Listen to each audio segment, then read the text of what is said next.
So guys, அனைவருக்கும் வணக்கம். இன்னைக்கான வீடியோல நம்ம PPKS ஓட பெஸ்ட் பிளேயிங் 11 பத்தி தான் இந்த வீடியோ ஃபுல்லா நம்ம பார்க்க போறோம். சரி வாங்க வீடியோக்குள்ள போயிரலாம்.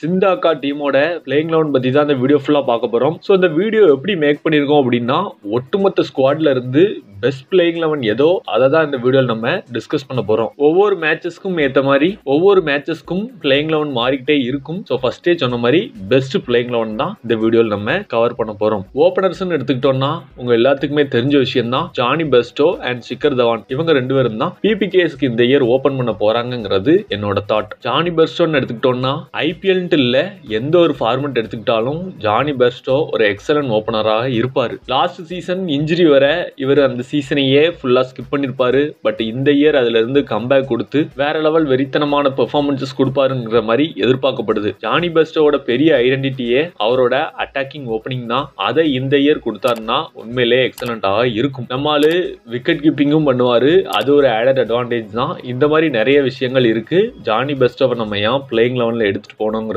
ஒரு காலத்துல பேர்ஸ்டோவும் வார்னரும் என்ன அடி SRHக்கு அடிச்சாங்கிறது ஆஸ் அ PPKS ஃபேன்ஸா நீங்க அதை பார்த்திருந்திருப்பீங்க. சோ வார்னர் இடத்தை ஃபில் பண்றதுக்கு தான் நம்மளோட ஷிகர் தவான் இங்க ஆஸ் அ கேப்டனா PPKSக்கு ரோல் பிளே பண்றாரு. வார்னர் அளவுக்கு அட்டாக்கிங் கேம் விளையாடுவாரான்னு கேட்டா இருக்காது. பட் சென்சிபிளான நாக் விளையாடக்கூடியவர் தான் நம்மளோட ஷிகர் தவான். கேப்டன்சி பொறுப்பு அவருக்கு கொடுக்கப்பட்டது. பட் பெரிய அளவுக்கான பெர்ஃபார்மன்ஸஸ ஆஸ் அ கேப்டனா அவர் கொடுக்கல. எப்படிரா சொல்றேன்னு கேட்டீங்கன்னா டீம் பிளே ஆஃப்ஸ் கூட போகல. அதை வச்சுதான் நான் சொல்றேன். பட் ஆஸ் அ பேட்ஸ்மேனா ஓபனரா ஷிகர் தவான் டீமுக்கு பக்காவா பண்ணிட்டு இருக்காரு. கேப்டனா இந்த சீசன் நல்லா பண்ணணும்னு PPKS ஃபேன்ஸ் எக்ஸ்பெக்ட் பண்ணுவாங்க. ஸ்குவாடை பொறுத்த வரைக்கும் நல்ல ஸ்குவாட் தான் இருக்கு. அதை கொஞ்சம் திங்க் பண்ணி பெர்ஃபெக்ட்டா யூஸ் பண்ணா PPKS இந்த வாட்டி ஒரு பயங்கரமான டீமாக இருக்கும்ங்கிறது தான் என்னோட தாட். ரீசன்ட் டைம்ஸ்ல இந்தியன் டீம்ல இருந்து கலட்டி விடப்பட்டாலும் தவான் என்னைக்குமே ஒரு எக்ஸலன்ட் ஓபனர் தான். இந்த சீசனும் அவருக்கு அருமையாக அமையுங்கிற எதிர்பார்ப்போடையே மேட்சஸை பார்ப்போம். ஒன் டவுன் ஆப்ஷனா அதர்வா டைடே ஹர்ப்ரீத் சிங் மாதிரியான பிளேயர்ஸ் இருந்தாலும் என்னோட சாய்ஸ் பிரத்சிம்ரன் சிங். ஜானி பெஸ்டோ இல்லாத போது PPKSக்கு ஓபனரா வந்து நல்ல பெர்ஃபார்மன்ஸஸ் கொடுத்து என் மனம் கவர்ந்த பிளேயர் தான் பிரத்சிம்ரன் சிங். தலைவர் விளையாடுறப்பவே அந்த ஒரு அக்ரெசிவ்னஸ் இருக்கும். நிறைய ரன் ஸ்கோர் பண்ணுங்கிற மோட்டோவும் தெரியும். அடிச்சு ஆடணும்னு நினைக்கக்கூடிய ஒரு அட்டாக்கிங் பிளேயர் தான். லாஸ்ட் சீசன் இவருக்கு சூப்பரா அமைஞ்சு 14 மேட்சஸ் விளையாடி 350+ ரன்ஸ் அடிச்சிருந்தாரு, இன்க்ளூடிங் 1 செஞ்சுரி. அந்த செஞ்சுரியும் DCக்கு எதிர வந்து ஸ்ட்ரைக் ரேட்டும் 150+ வச்சிருக்கக்கூடிய ஒரு அற்புதமான பிளேயர். ஸோ இவரை ஒன் டவுன்ல எடுத்துட்டு போனா PPKSக்கு அது பெரிய விதத்துல ஹெல்ப்ஃபுல்லா இருக்குங்கிறது தான் என்னோட choice. Maybe Johnny Bairstow one டவுன்ல விளையாட விட்டுட்டு கூட பிரத்சிம்ரன் சிங் as ஓபனரா போகலாம். டாப் 3 பிளேயர்ஸ் பார்த்தோம்ல, 3 பேருமே பிளேயிங் 11ல இருப்பாங்க. ஆர்டர்ஸ் வேணா சேஞ்ச் ஆகிறதுக்கு வாய்ப்புகள் இருக்கு. ஃபோர்த்து நம்மளோட லியம் லிவிங்ஸ்டனை மாதிரி ஒரு பெரிய காட்டான இதுவரைக்கும் நான் பார்த்ததே இல்லை. அவரோட பேட் ஸ்விங் அந்த அளவுக்கு இருக்கு. அது மட்டும் இல்ல டீசன்ட் ஃபீல்டரும் கூட, பவுலிங்கும் ஸ்பின் பவுலிங் ஆப்ஷனும் வச்சிருக்காரு. சோ இப்படி எல்லா டைமென்ஷன்ல இருந்து பார்த்தாலும் இவர் பிளேயிங் 11ல இருக்கிறது உறுதி தான். லாஸ்ட் சீசன் லியம் லிவிங்ஸ்டனுக்கு ஒரு ஃபெயிலியரான சீசன் தான். பெரிய அளவுக்கான பெர்ஃபார்மன்ஸஸோ அவர்கிட்ட இருந்து as a ஃபேன்ஸாவும் மேனேஜ்மெண்ட்டும் எதிர்பார்க்கிற பெர்ஃபார்மன்ஸஸ் அவர் லாஸ்ட் இயர் கொடுத்தாரான்னு கேட்டா கண்டிப்பா கொடுக்கவே இல்லை. பட் அவர் வேல் கிளாஸ் பிளேயர். ரீசெண்டா இங்கிலாந்துக்கும் பெரிய பெர்ஃபார்மன்ஸஸ் பண்ண மாதிரி தெரியல. சப்போஸ் ஒரு மேட்ச்ல கிளிக் ஆயிருச்சு அப்படின்னா லியம் லிவிங்ஸ்டன் வேற மாதிரியான பிளேயராக தெரிவாருங்கிறதுல எந்த விதமான மாற்று கருத்துக்களும் இல்ல. அவர் இல்லாத பிளேயிங் 11ம் ஒரு பிளேயிங் 11 இல்ல. சோ என்னோட சாய்ஸ் படி கண்டிப்பா லியம் லிவிங்ஸ்டன் பிளேயிங் 11ல இருப்பாரு. அவர் கண்டிப்பாவே இருக்கணும். 5th ஜீதே சர்மா. லாஸ்ட் சீசன் PPKSக்கு சரியா போகலனாலும் PPKSோட பிளேயர்ஸ் நிறைய பேருக்கு டீசென்டாவே அமைஞ்சு. அதுல ஒருத்தர் தான் நம்மளோட ஜீதே சர்மா. ஒரு wicket keeper cum Indian batsman. PPKSல நல்ல பெர்ஃபார்மன்ஸஸ் கொடுத்ததுனால தலைவருக்கு இந்தியன் டீம்லயே வாய்ப்பு கிடைச்சு. சோ இவர் இந்தியன் டீம்ல நல்ல பெர்ஃபார்மன்ஸ் காரணத்தினால ஒரு சில மேட்சஸ்ல இவரை காரணம் காட்டி சஞ்சு சாம்சனையே உட்கார வச்சாங்கன்னா இவரோட பெர்ஃபார்மன்ஸஸ் எந்த அளவுக்கு இருந்திருக்குங்கிறத நீங்களே புரிஞ்சுக்கோங்க. ஜீதே சர்மா அருவாப்ல ஃபர்ஸ்ட் பாலே 6 அடிச்சு 2-3 மேட்சஸ்லாம் பார்த்திருக்கேன். அந்த அளவுக்கு ஒரு திறமையான நல்ல பிளேயர். ஜீதே சர்மாவும் அடிச்சு ஆடக்கூடிய பிளேயர் தான். சோ அதைத்தான் அவரும் விரும்புற மாதிரி தெரியுது. இவரோட ஸ்ட்ரைக் ரேட்டும் நல்ல ஸ்ட்ரைக் ரேட்டாக தான் இருக்கு. சப்போஸ் ஒரு சில மேட்சஸ்லாம் கிளிக் ஆயிருச்சுன்னா அது பஞ்சாப் கிங்ஸுக்கு ஆடட் அட்வான்டேஜாக இருக்கும். அண்ட் இவரும் ஒரு விக்கெட் கீப்பர் பிளேயருங்கிறதுனால ஜானி பெஸ்டோவும் ஒரு இன்ஜுரியில இருந்து வராரு. மேபி பேஸ்டோக்கு ஒரு பேக்கப் விக்கெட் கீப்பராக பிளேயிங் 11ல விளையாடலாம். அப்படி இல்லைன்னா ஃபுல் டைம் விக்கெட் கீப்பராக கூட ஜீதே சர்மா இருக்கிறதுக்கு நிறைய சான்சஸ் இருக்கு. இருக்கு. 6th நம்ம 18 கோடி கரண் 18 crores கிட்ட கொடுத்து எடுத்தாங்க. லாஸ்ட் சீசன் அந்த அளவுக்கான பெர்ஃபார்மன்சஸ் பண்ணாரான்னு கேட்டா ஒரு 10 crores-க்கான பெர்ஃபார்மன்சஸ் கூட அவர் பண்ணல. அதுதான் உண்மை. அவர்கிட்ட இருந்து நிறைய எக்ஸ்பெக்டேஷன்ஸ் இருந்துச்சு. பட் பவுலிங்லயும் பேட்டிங்லயும் ரெண்டுலயும் சொதப்பினதுதான் பிபிகேஎஸ் ஃபேன்ஸ் அண்ட் மேனேஜ்மெண்டால ஏத்துக்கவே முடியல. Last year T20 world cup சூப்பரா பெர்ஃபார்ம் பண்றாரு. இங்கிலாண்டும் வின் பண்றாங்க. அந்த ஒரே காரணத்தினாலதான் அவ்வளவு அமௌண்ட் கொடுத்து எடுக்கப்பட்ட பிளேயர் சாம் கரன். கண்டிப்பா சாம் கரனுக்கு அது ஓவர் பிரைஸ் தான். பட் அது அவரோட பெர்ஃபார்மன்ஸஸ் லாஸ்ட் இயர் பாதிச்சான்னு கேட்டா கண்டிப்பா எனக்கு கிளியரா தெரியல. பட் லாஸ்ட் இயர் அவரோட பெர்ஃபார்மன்ஸஸ் போரா இருந்தாலும் பிபிகேஎஸ் அவர் மேல பெரிய ட்ரஸ்ட் வச்சு அவரை ரீடைன் பண்ணாங்க. அந்த ஒரு நம்பிக்கைக்காவது இந்த சீசன் நல்ல பெர்ஃபார்மன்ஸஸ் பண்ணுவாரா அப்படிங்கறத நம்ம வெயிட் பண்ணி பார்க்கணும். இனிஷியலா நிறைய மேட்சஸ் கண்டிப்பா கரனுக்கு வாய்ப்பு கொடுப்பாங்க. பட் பெரிய அளவுக்கான பெர்ஃபார்மன்ஸஸ் அவர்கிட்ட வரல அப்படின்னா அவரை கலட்டி விட்டுட்டு கிறிஸ் வோக்ஸை கொண்டு போறதுதான் ஆப்ஷனாக இருக்குங்கிறது என்னோட தாட். பட் அப்படி எதுவும் நடக்காம சாம் கரன் எக்ஸலன்ட் பெர்ஃபார்மன்ஸஸ் கொடுத்தாருன்னா அது கண்டிப்பா பிபிகேஎஸ்க்கு பெரிய உதவியா இருக்கும். அவரும் நல்லா பவுலிங் போட ஆரம்பிச்சிட்டாரு அப்படின்னா யார்கர் பவுன்சர் ஸ்லோவர் ஒன்ஸ்ன்ட்டு ரிதத்துக்கு தலைவர் வந்துருவாரு. சோ அந்த ரிதத்தை தான் பிபிகேஎஸ் ஃபேன்ஸ் எதிர்பார்ப்பாங்க.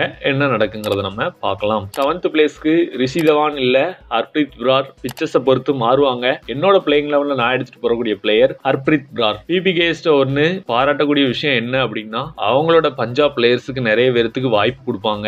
அப்படி ஒரு பிளேயர் தான் ஹர்ப்ரீத் பிரார். இவரும் லாஸ்ட் 2 to 3 சீசனா பிபிகேஎஸ்க்கு விளையாடிட்டு தான் இருக்காரு. பெரிய அளவுக்கான பெர்ஃபார்மன்சஸ் வரலனாலும் டீசென்ட் பெர்ஃபார்மன்சஸ் எல்லாம் கொடுத்துட்டு தான் இருக்காரு. ஒரு லெஃப்ட் ஆர்ம் ஆஃப் ஸ்பின்னர், பேட்டிங்கும் டீசென்டா பண்ணக்கூடிய ஒரு நல்ல ஆல்ரவுண்டர் தான். ஹர்ப்ரீத் பிரார்னாலே எனக்கு ஞாபகம் வரக்கூடியது ஒரே மேட்ச்ல both Kohli and APD wicket எடுத்து மேட்சே அப்படியே பிபிகேஎஸ் பக்கம் திருப்புவாரு. அந்த ஒரு மேட்ச் நல்லா இன்ட்ரெஸ்டிங்காவே இருக்கும். அதுக்கப்புறம் பெரிய பெர்ஃபார்மன்சஸ் பிபிகேஎஸ்க்கு இவர் பண்ண மாதிரி எனக்குமே பெருசா தெரியல. மோஸ்ட்லி இவர் விளையாடுறதுக்கு தான் சான்சஸும் அதிகம். 8th பிளேஸ் நம்மளோட ஹர்ஷல் பட்டேல். ஒரு காலத்துல பர்பிள் பட்டேலா இருந்து லாஸ்ட் சீசன் சுமாராக அமைய இந்த சீசன் இவரை பிபிகேஎஸ் டீசன்ட் அமௌண்ட்டுக்கு எடுத்தாங்க. ஹர்ஷல் பட்டேலின் பெங்களூர் அந்த அளவுக்கு எஃபெக்டிவா இல்லைனாலும் இன் பஞ்சாப் இவர் கண்டிப்பா நல்ல பெர்ஃபார்ம் பண்றதுக்கு நிறைய சான்சஸ் இருக்கு. பிகாஸ் இங்க இருக்க கிரவுண்ட் எல்லாம் பெங்களூரை கம்பேர் பண்றப்ப கொஞ்சம் நல்ல பெரிய கிரவுண்ட் தான். அண்ட் இவரோட ஸ்லோயர் ஒன்ஸும் இங்க ஒர்க் அவுட் ஆகுறதுக்கு நிறைய சான்சஸ் இருக்கு. இந்த ஆக்ஷன்ல பிபிகேஎஸ் பண்ண ஒரு எக்ஸலன்ட் மூவாக இதை நான் பாக்குறேன். பட் பிரைஸ் டேக் கொஞ்சம் அதிகமா இருந்தாலும் ஒரு இந்தியன் எக்ஸ்பீரியன்ஸ்டு ஃபாஸ்ட் பவுலர் இது கண்டிப்பா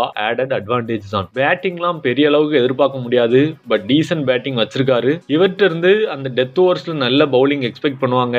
அந்த பாக்ஸை மட்டும் இவர் டிக் பண்ணிட்டாருன்னா கண்டிப்பா இவர் ஒரு வேலிட் அடிஷனாக பிபிகேஎஸ்க்கு இருப்பாரு. இதை யாராலையும் மாத்த முடியாது. 9th பிளேஸ் நம்மளோட ககிசோ ரபடா. லாஸ்ட் இயருக்கு முந்தின இயர் இவரோட பெர்ஃபார்மன்சஸ்லாம் ரொம்ப போரா இருந்துச்சு. ரபடாலாம் ஒரு ஓவர் ரேட்டட் பவுலர்ன்ட்டு நிறைய எக்ஸ்பர்ட்ஸ்ல இருந்து ஆர்டிகல்ஸ்லயும் எழுத ஆரம்பிச்சாங்க. பட் லாஸ்ட் சீசன் இவரோட பெர்ஃபார்மன்சஸ் சூப்பராகவே இருந்துச்சு. ரபடா என்னைக்குமே ஒரு வேர்ல்ட் கிளாஸ் பவுலர் தான். அவர் ஓப்பனிங் ஸ்பெல்லா இருக்கட்டும், மிடில் ஆஃப் த ஓவராக இருக்கட்டும், இல்ல டெத்தா இருக்கட்டும், இந்த மாதிரி எந்த ஒரு பொசிஷன்லயுமே அவரோட ஹை கிளாஸ் பவுலிங்கை எக்ஸிக்யூட் பண்ண மறக்காத ஒரே பிளேயர் தான் நம்மளோட ககிசோ ரபடா. பேட்டிங் ஃபீல்டிங்லாம் ஓரளவுக்கு ஆவரேஜாக இருக்கும். பட் ஃபாஸ்ட் பவுலிங்ல நல்ல வேரியேஷன்ஸ் வச்சிருக்காரு. இவரோட வேர்ல்ட் கிளாஸ் ஸ்டாண்டர்ட் கண்டிப்பா பிபிகேஎஸ்க்கு நல்ல ஹெல்ப்ஃபுல்லா இருக்கும். 10th ராகுல் சஹர். ஃபாஸ்ட் பவுலிங் டிபார்ட்மெண்ட்டை எப்படி நம்ம ரபடா லீட் பண்ண போறாரோ அது மாதிரி ஸ்பின் பவுலிங் டிபார்ட்மெண்ட்டை லீட் பண்ண போறது நம்மளோட ராகுல் சஹர் தான். மும்பை இந்தியன்ஸ் ஒரு காலத்துல பயங்கரமான டீமாக இருந்துச்சு. ஒரு 2019-20 அந்த பீரியட்ல சொல்றேன். அப்போதைக்கு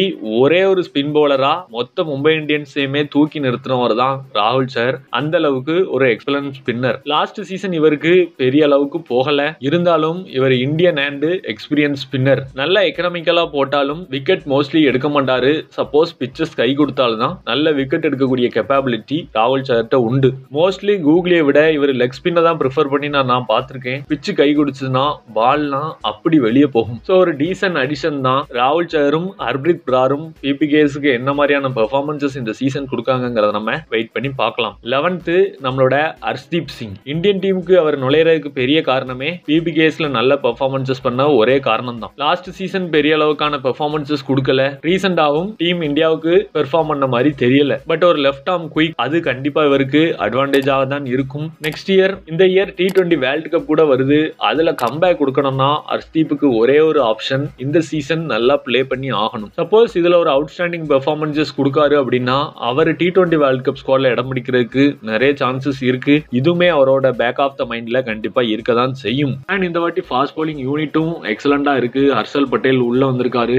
ரபடா ராபர்டா இருக்காரு, ஹர்ஷ்தீப் சிங்ன்ட்டு பஞ்சாப் கிங்ஸுக்கு ஒரு பயங்கரமான டீமாக தான் தெரியுது. நல்ல பெர்ஃபார்மன்ஸஸே கொடுப்பாங்கன்ட்டு நம்புவோம். ஸோ பிபிகேஸோட பெரிய அட்வான்டேஜ் என்னன்னு பார்த்துக்கிட்டீங்கன்னா நல்ல எக்ஸ்பீரியன்ஸ் பிளேயர்ஸ் இருக்கிறாங்க. பேக்கப்பா இருக்கக்கூடிய பிளேயர்ஸுமே லாஸ்ட் சீசன்ல பிபிகேஸால டெஸ்ட் பண்ணப்பட்ட பிளேயர்ஸ் தான். ஒரு அதர்வா டைடே, ரிஷி தவான், எலிஸ் இப்படி நல்ல ஒரு பேக்கப் ஆப்ஷன்ஸ் எல்லாருமே நல்ல பிபிகேஸால டெஸ்ட் பண்ணப்பட்ட பிளேயர்ஸ் வச்சிருக்காங்க. இது கண்டிப்பா ஆடட் அட்வான்டேஜ் தான். பெரிய அளவுக்கு எந்த பிளேயரும் இன்ஜுரி ஆனாலும் அதற்கான பேக்கப் பெர்ஃபெக்ட்டா இருக்கிறது ஒரு லாங் டோர்னமெண்ட்டுக்கு ஒரு நல்ல ஹெல்த்தியான விஷயம். அதை ஃபில் பண்ணி வச்சிருக்காங்க. டிஸ்அட்வான்டேஜ் என்னன்னு பார்த்துக்கிட்டோம்னா லாஸ்ட் சீசன் எந்த டீம் இருந்துச்சோ அதே டீம் தான் மோஸ்ட்லி இருக்கிற மாதிரி தெரியுது. லாஸ்ட் சீசனை பொறுத்த வரைக்கும் லிவிங்ஸ்டன், சாம் கரன் மாதிரியான டாப் பிளேயர்ஸ் எல்லாம் ஃபெயிலியர் மாடலாக தெரிஞ்சாங்க. இந்த சீசன் நல்ல ஃபார்முக்கு வந்தாங்கன்னா பிபிகேஎஸ் ஒரு பயங்கரமான டீமாக தெரியும்ங்கிறதுல எந்த விதமான மாற்று கருத்துக்களும் இல்லை. இது முழுக்க முழுக்க என்னோட ஒரு தாட்டு, என்னோட ஒரு ஐடியா தான். உங்களுக்கு சில மாற்று கருத்துக்கள் இருக்கும், அதை தாராளமாக கமெண்ட் பண்ணலாம். உங்களை பொறுத்த வரைக்கும் இம்பாக்ட் பிளேயர்ஸ் யாருங்கிறதையும் கீழே மென்ஷன் பண்ணிருங்க. நீங்கான வீடியோ அவ்வளவுதான். கண்டிப்பா இந்த வீடியோ உங்களுக்கு இன்ட்ரெஸ்டிங்காகவும் எக்ஸைட்டிங்காகவும் இருந்திருக்கும் அப்படின்னு சொல்லி நம்புறோம். நம்ம சேனல்ல இந்த மாதிரி கிரிக்கெட் ரிலேட்டட் அப்டேட் செக்கச்சக்கம் கொடுத்துட்டு இருக்கோம்.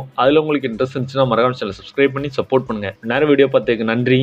தேங்க்ஸ் ஃபார் வாட்சிங். இன்னொரு சந்திப்போம். நன்றி, வணக்கம், பாய்.